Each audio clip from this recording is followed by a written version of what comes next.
અંકલેશ્વર પાસેના national highway ઉપર મોતાલી ગામના પાટિયા પાસે ભરૂચ તરફ જતા ટ્રકના ચાલકે કાબુ ગુમાવતા ડિવાઈડર કૂદી અંકલેશ્વર તરફના રોડ ઉપર આવી જતા એક ટ્રક સાથે ભટકાતા ટ્રક ચાલકનું સારવાર દરમિયાન મોત નીપજ્યું હતું. જ્યારે આ અકસ્માત સર્જનાર ટ્રકને પણ ઈજા પહોંચતા સારવાર હેઠળ ખસેડવામાં આવ્યો હતો. આ અકસ્માતમાં અન્ય એક ટ્રક હાઈવેની નીચે ઉતરીને પલટી મારી ગઈ હતી.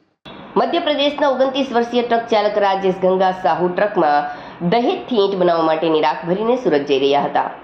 તેઓ અંકલેશ્વર પાસેના નેશનલ હાઈવે ઉપર મોતાલી ગામના પાટિયા પાસેના અમરાવતી નદીનો બ્રિજ પસાર કરી અંકલેશ્વર તરફ જઈ રહ્યા હતા. તે દરમિયાન ભરૂચ તરફ પૂરપાટ ઝડપે જતી ટ્રકના સુરેશ નામના ચાલકે સ્ટીયરિંગ ઉપરનો કાબુ ગુમાવતા ટ્રક બંને હાઈવે વચ્ચેનું ડિવાઈડર કૂદી અંકલેશ્વર તરફના રોડ ઉપર આવી ટ્રક સાથે ભટકાઈ હતી.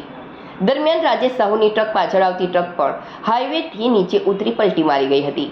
આ અકસ્માતની જાણ થતાં બી ડિવિઝન પોલીસનો કાફલો દોડી આવ્યો હતો અને ગંભીર રીતે ઈજાગ્રસ્ત ટ્રક ચાલક રાજેશ સાહુને સારવાર અર્થે ભરૂચની સિવિલ હોસ્પિટલ ખાતે ખસેડવામાં આવ્યો હતો, જ્યાં તેનું સારવાર દરમિયાન મોત નીપજ્યું હતું. આ અકસ્માતમાં ડિવાઈડર કૂદીને આવેલા ટ્રક ચાલકને પણ ઈજાઓ પહોંચતા સારવાર હેઠળ ખસેડવામાં આવ્યો હતો. બી ડિવિઝન પોલીસે ગુનો નોંધી વધુ તપાસ હાથ ધરી છે.